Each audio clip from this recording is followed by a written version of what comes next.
Hello friends, I hope তোমরা সবাই খুব ভালো আছো। তো চলে আসলাম আরও একবার ভয়েস চেঞ্জ বা প্যাসিভ ভয়েস নিয়ে ডিসকাস করার জন্য। তোমরা জানো আমি আগের দিনের ভিডিওতে ডিসকাস করেছি কিভাবে প্রেজেন্ট টেন্সে, সব রকমের প্রেজেন্ট টেন্সে আমরা কিভাবে প্যাসিভ ভয়েস করতে পারি। জাস্ট একটা লাইনের মাধ্যমে আমি সেটা তোমাদের কাছে বুঝিয়েছিলাম। যদি কেউ সেই ভিডিওটা মিস করে থাকো, ডেসক্রিপশন বক্সে তার লিঙ্ক দেওয়া আছে, সেখান থেকে চেক করে নিও। আর আজকে আমি যে বিষয়টা নিয়ে ডিসকাস করছি সেটা হলো সব রকমের পাস্ট টেন্সে কিভাবে আমরা প্যাসিভ ভয়েস করতে পারি সেটা নিয়েই।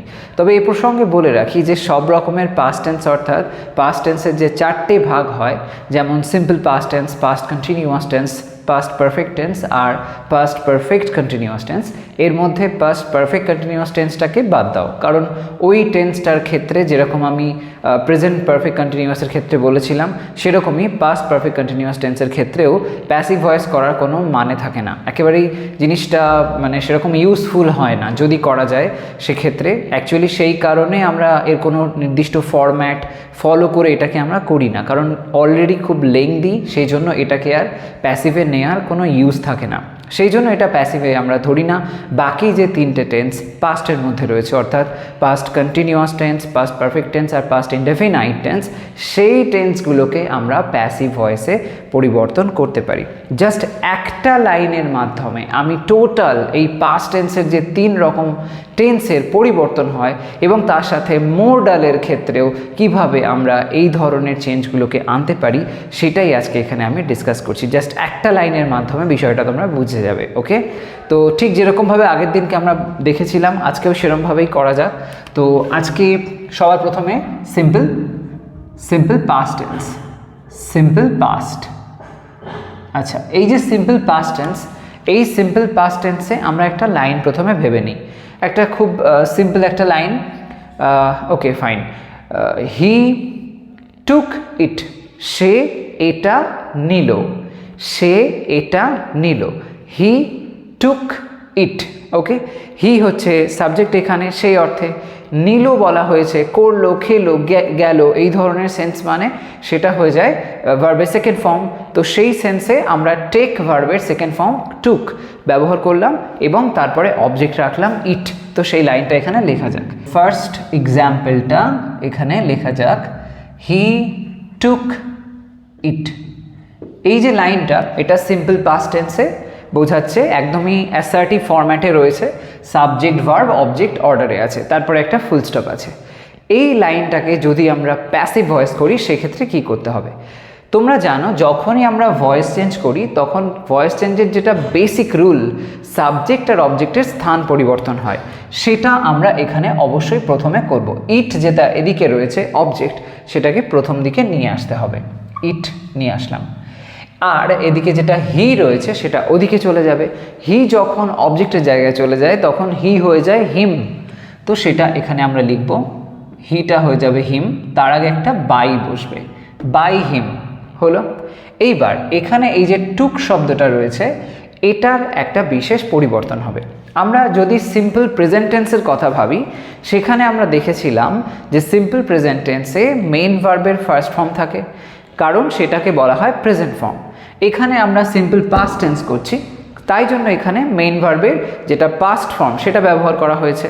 তো সেই সেন্সে যদি সিম্পল প্রেজেন্ট টেন্সে আমরা অ্যাম ইজ আর, তারপরে ভি থার্ড, অ্যাম ইজ বা আর এর মধ্যে একটা বসে এবং তারপরে ভি থ্রি বা বলতে পারি সেই মেইন ভার্বের থার্ড ফর্মের ব্যবহার করে থাকি, একই রকমভাবে যখন আমরা পাস্ট টেন্স করছি সেক্ষেত্রে অবশ্যই অ্যাম ইজ আর এটারও পাস্ট করতে হবে। তাহলে অ্যাম ইজ বা আর এর মধ্যে এই যে যে অক্সিলারি ভার্বগুলোর মধ্যে যেটা বসে সেটার যদি আমরা পাস্ট করে দিই, সেটা কি দাঁড়াচ্ছে? অ্যাম ইজ বা আর পাস্টে হয়ে যায় ওয়াজ বা ওয়ের। ওকে, ওয়াজ বা ওয়ের। তাহলে সেই একই রকম রুল অনুযায়ী এখানেও হবে, শুধু অ্যাম ইজ আর ব্যবহার না হয়ে তার পরিবর্তে তার পাস্ট ওয়াজ বা ওয়ের ব্যবহার হবে, কারণ এটা হচ্ছে সিম্পল পাস্ট টেন্স। তো সেই জন্য এখানে আমরা ইট যেটা সিঙ্গুলার সাবজেক্ট বোঝাচ্ছে তার উপরে নির্ভর করে ওয়াজ লিখব, ওয়্যার লিখলে এখানে ঠিক হবে না। ইট ওয়াজ লিখলাম, তারপরে লিখতে হবে ভি থ্রি। এখানে মেইন ভার্ব হলো টুক, এটার থার্ড ফর্ম তার মানে take, took, taken. It was taken, it was taken by him হলো। এই যে লাইনটা এখানে দেখতে পেলাম ওয়াজের ব্যবহার হলো এবং V3 আসলো, ঠিক যেরকমটা সিম্পল প্রেজেন্টে হয়েছিল। সেখানে অ্যাম, ইজ বা আর এর মধ্যে একটা বসাচ্ছিলাম এবং V3 করছিলাম। এখানে আমরা ওয়াজ বা ওয়ার এর মধ্যে একটা বসালাম এবং V3 করলাম, বিষয়টা সেম থাকলো। এবার এই যে লাইনটা আমরা এখানে দেখতে পাচ্ছি, এটা যদি নেগেটিভ ফর্ম করি তাহলে সেটা কি হয়? বলা হচ্ছে হি টুক ইট, মানে সে এটা নিল। এবার যদি এটা অতীতকালে আমরা না অর্থ দিয়ে বলি, লাইনটা হবে সে এটা নিল না, তাই তো? তো এই যে নিল না, এই সেন্সটা বোঝানোর জন্য আমরা কি করব? এখানে ডিড এর ব্যবহার করব এবং তারপরে নট লিখব। কারণ যখনই নট সেন্স ব্যবহার করতে হয় তার পাশে একটা অক্সিলারি থাকতে হয়, কিন্তু সিম্পল পাস্ট টেন্সে কোনো অক্সিলারি ভার্ব বা সাহায্যকারী ক্রিয়া থাকে না। তো সেই জন্য যেহেতু কোনো সাহায্যকারী ক্রিয়া আমরা এই অ্যাক্টিভ ফর্মে পাচ্ছি না, সেই সেন্সটা বোঝানোর জন্য, সেই গ্যাপটাকে পূরণ করার জন্য এখানে ডু ভার্ব অক্সিলারি হিসেবে ব্যবহার হয়। তো সেই সেন্সে আমরা সিম্পল প্রেজেন্ট টেন্সে দেখেছিলাম নটের আগে ডু বা ডাজের ব্যবহার করা যায়। একই রকমভাবে যখন আমরা পাস্ট টেন্সে সিম্পল পাস্ট টেন্সে নট সেন্সটা আনছি, তখন সেক্ষেত্রে ডু ভার্বের যেটা পাস্ট ফর্ম অর্থাৎ ডিড, সেটার ব্যবহার করতে হয়। তো সেই সেন্সে এই লাইনটা আমরা এরমভাবে লিখব, হি টুক ইট।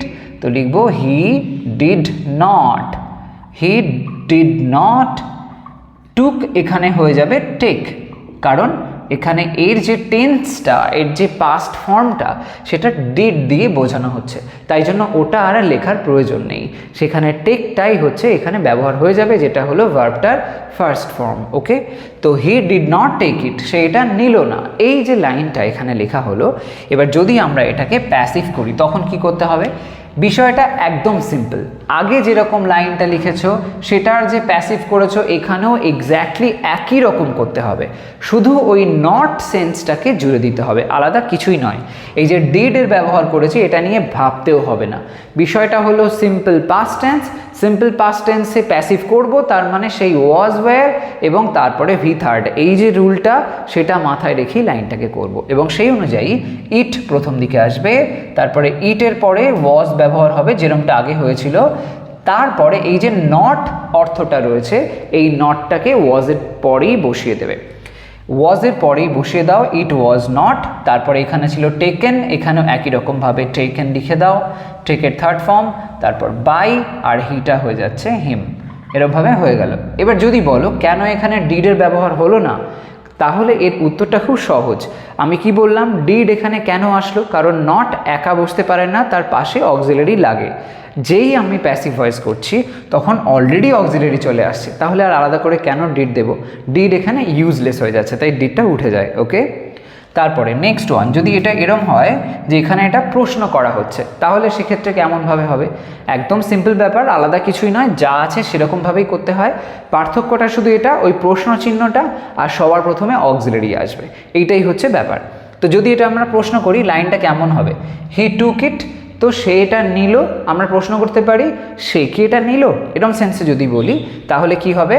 এখানেও যেহেতু প্রশ্ন করার ক্ষেত্রে অক্সিলারিটা প্রথমে থাকতে হয় আর এখানে অক্সিলারি মিসিং আছে, তাই সেই গ্যাপ পূরণ করার জন্য আবারও ডিড ভার্বের ব্যবহার এখানে করতে হবে। সেই সেন্সে সে কি এটা নিল?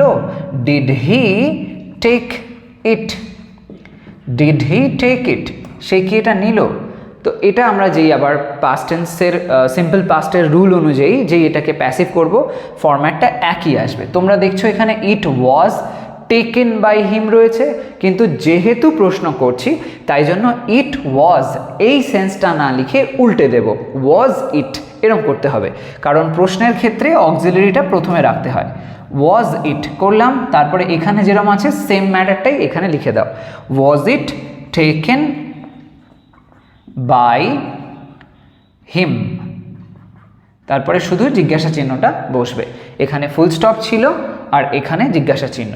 ওকে, তো এই হলো মোটামুটি কনসেপ্টটা, আলাদা কিছুই নয়, শুধু অক্সিলারিটাকে বাইরে বার করবে, এটা একদম ভুলবে না। ওকে, এবার দেখো সিম্পল পাস্ট টেন্সের পর এবার আমরা আসি পাস্ট কন্টিনিউয়াস টেন্সে। Okay, past continuous tense, past continuous.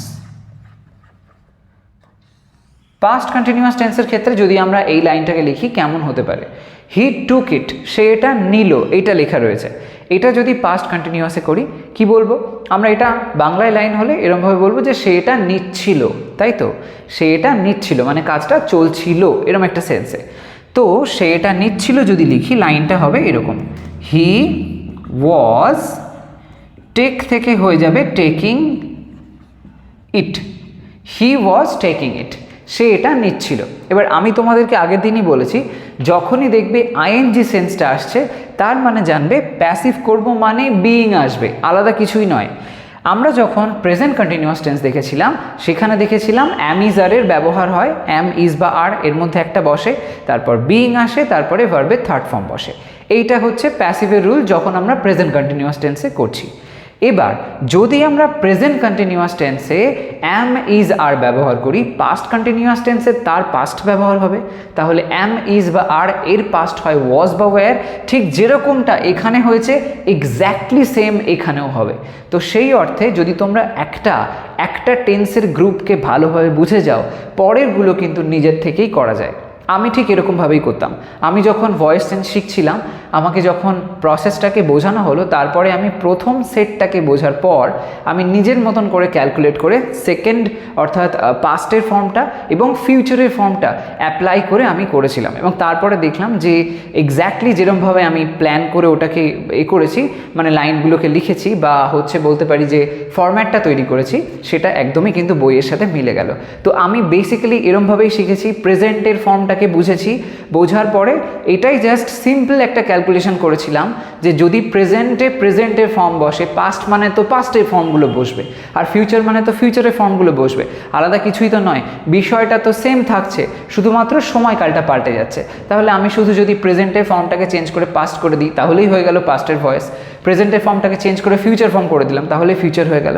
এরকমভাবে ব্যাপারটা খুব ইজি হয়ে গিয়েছিল, আর কোনোদিন আমি তারপরে কোনো কিছুতেই ভুলিনি, আর একদম ইজিলি আমি ভয়েস চেঞ্জ তারপরে করতে পেরেছিলাম প্রত্যেকবার। তো তোমাদেরকেও আমি বলবো এরমভাবে ভাবো, একটা টেন্সের গ্রুপকে ভালোভাবে বুঝে নাও এবং সেই মতন ক্যালকুলেট করো যদি প্রেজেন্টে এরকমটা হয় এই টেন্সে এই রুলগুলো হয়, তাহলে যদি আমি পাস্টে ওই একই টেন্স করি তাহলে বিষয়টা তো সেম থাকবে, শুধুমাত্র পাস্ট ফর্মগুলো ব্যবহার হবে, এছাড়া কিছুই নয়। আর ফিউচারের ক্ষেত্রে ফিউচারের জন্য যে ফিউচার ফর্ম হয় অর্থাৎ শ্যাল বা উইল দিয়ে সেটা করতে হবে, এটাই হচ্ছে মেইন ম্যাটারটা। ওকে, তো এখানে পাস্ট কন্টিনিউয়াস টেন্সে আমরা সেই বিষয়টাই করব। তো সেই মতন যদি লেখা যায় লাইনটা কেমন হবে, তো এখানে হি ওয়াজ টেকিং ইট আমরা লিখব প্রথমে ইট দিয়ে শুরু করব, ইট, তারপরে লিখব ওয়াজ, ইট ওয়াজ, আইএনজি যেহেতু আছে এখানে এটার জন্য লিখব বিইং, ইট ওয়াজ বিইং, ইট ওয়াজ বিইং, তারপরে লিখব V3 মানে টেক ভার্বটা তার থার্ড ফর্ম, ইট ওয়াজ বিইং টেকেন, তারপরে লিখব বাই, আর এখানে হি রয়েছে সেটার মানে যে অবজেক্টিভ ফর্ম সেটা লিখব, হি থেকে হয়ে গেল হিম। ওকে, এক্স্যাক্টলি আগে যা হয়েছে সেম প্রসেস, শুধু পার্থক্য কি আছে এখানে জাস্ট একটা এক্সট্রা বিইং জুড়ে গেছে। আগে দেখো প্রথম লাইনটায় ইট ওয়াজ টেকেন বাই হিম ছিল, এখানে আছে ইট ওয়াজ বিইং টেকেন বাই হিম, শুধুমাত্র একটা বিইং এর পার্থক্য। তাহলে যদি সামান্য একটা শব্দের পার্থক্য হয় কনফিউজ হওয়ার কোনো দরকারই নেই, এখানে যেহেতু সেন্সটা আইএনজি আছে তাই জন্য বিইংয়ের ব্যবহার হয়েছে। আর আমি তোমাদেরকে আগের ভিডিওতেই বলেছি যে এইভাবে মিলিয়ে মিলিয়ে মনে রাখবে, যেহেতু এখানে মেইন ভার্বে আইএনজি থাকলো সেই জন্য আমি বিইং ব্যবহার করলাম যার মধ্যে আইএনজিটা রয়েছে। তো সেরকমভাবে আইএনজি মিলিয়ে যখন আইএনজি দেয়া রয়েছে অ্যাক্টিভে আমি প্যাসিভ করব যখন বিইং করব, মেইন ভার্বটার যখন আইএনজি থাকবে তখন আমি ওটা বিইং আনবো ওটার জন্য যখন প্যাসিভ ভয়েস করব। এইটাই হচ্ছে কনসেপ্ট, সেটা তোমরা যে টেন্সেই করো না কেন। ওকে, এই ব্যাপারটাকে ভুলবে না। তো এবার যদি আমরা পাস্ট কন্টিনিউয়াস টেন্সের একটা নট সেন্স আনি, আলাদা করে কিন্তু কিছু হবে না, আগে যেরকম হয়েছে এখানে দেখেছো সেরকম ধরনেরই হবে, শুধু এখানে আমরা ডিড ব্যবহার করেছিলাম, এখানে ডিডের দরকার নেই কারণ আমরা জানি এখানে অলরেডি একটা অক্সিলারি ভার্ব রয়েছে, তাহলে আমরা সেটার পরেই নট জুড়ে দিতে পারি। তো সেই অর্থে যদি এটা আমরা নেগেটিভ সেন্সে করি এরমভাবে লিখতে হবে, সে এটা নিচ্ছিল হয়ে যাবে সে এটা নিচ্ছিল না, তাহলে হবে হি ওয়াজ নট